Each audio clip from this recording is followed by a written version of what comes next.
Ydych chi'ch dau wedi gweld y poster? Poster be? Y poster yn gofyn am gwirfoddolwyr yn yr ysbyty leol. Mae diddordeb gyda fi. Pa fath o wirfoddoli? Dwi ddim yn hoffi mynd i'r ysbyty. Dwi ddim yn hoffi gwaed. Fi wrth y modd yn gwylio casualty, bob nos Sadwrn. Dydyn ni ddim yn sôn am helpu yn casualty.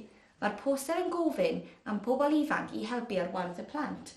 Chwarae gemau, darllen, wneud crefftau. Dwi wrth fy modd yn gwneud crefftau, ond dwi ddim yn hoff iawn o ddarllen.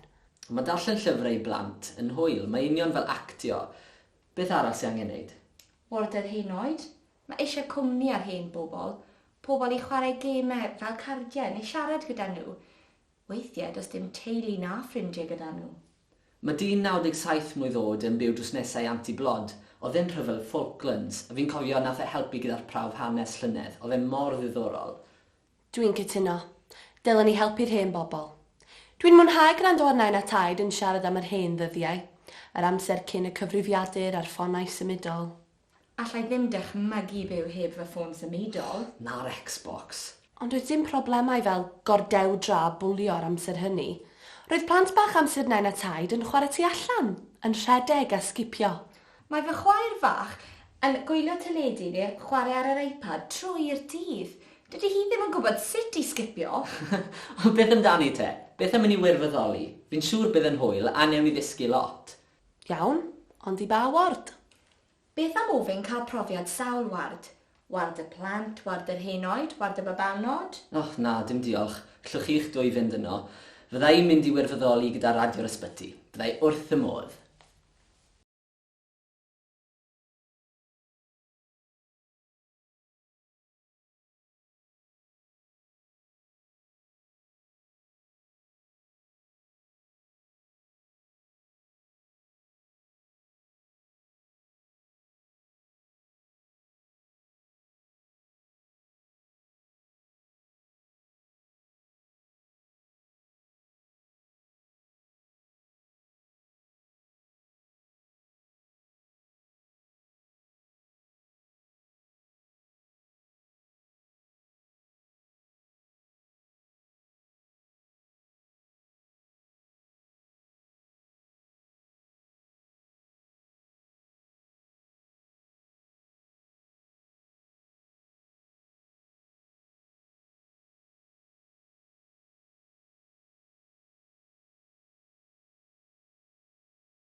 Helo, ydych chi'ch dau wedi gweld y poster? Poster be? Y poster yn gofyn am gwirfoddolwyr yn yr ysbyty leol. Mae diddordeb gyda fi. Pa fath o wirfoddoli? Dwi ddim yn hoffi mynd i'r ysbyty. Dwi ddim yn hoffi gwaed. Fi wrth y modd yn gwylio casualty, bob nos Sadwrn. Dydyn ni ddim yn sôn am helpu yn casualty. Mae'r poster yn gofyn am pobl ifanc i helpu ar warth y plant. Chwarae gemau, darllen, wneud crefftau. Dwi wrth fy modd yn gwneud crefftau, ond dwi ddim yn hoff iawn o ddarllen. Mae darllen llyfrau i blant yn hwyl, mae union fel actio. Beth arall sy'n angen wneud? Warder hen oed. Mae eisiau cwmni ar hen bobl. Pobl i chwarae gemau fel cardiau neu siarad gyda nhw. Weithiau does dim teulu na ffrindiau gyda nhw. Mae dyn 97 mlwydd oed yn byw drwsnesau anti-blod. Oedd e'n rhyfel Falklands, a fi'n cofio nath e helpu gyda'r prawf hanes llynedd. Oedd e'n mor ddiddorol. Dwi'n cytuno.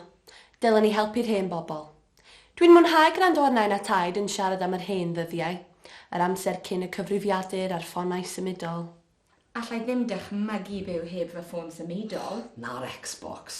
Ond oedd dim problemau fel gordewdra a bwlio ar amser hynny. Roedd plant bach amser nain a taid yn chwarae tu allan, yn rhedeg a sgipio. Mae fy chwaer fach yn gwylio teledu neu chwarae ar yr iPad trwy'r dydd. Dydy hi ddim yn gwybod sut i sgipio. O, beth amdani te? Beth am mynd i wirfoddoli? Fi'n siŵr bydd yn hwyl a newn i ddysgu lot. Iawn, ond i ba ward?